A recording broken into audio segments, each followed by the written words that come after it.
Hello guys, welcome back to this channel. In this today's tutorial, I'm going to show you how to set a custom call screen in Samsung Galaxy phone.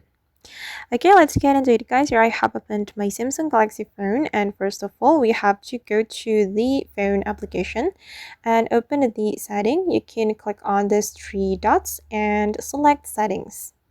Okay, in the setting, you need to go to the call background. And here, since I'm using dual SIM card, so I gotta choose which of the SIM card I want to change the call background. I'm going to change the call background in my SIM 2, so I'm gonna select it. And here we'll be able to change the call screen or the call background. You can go to the background and choose the background that you want to apply.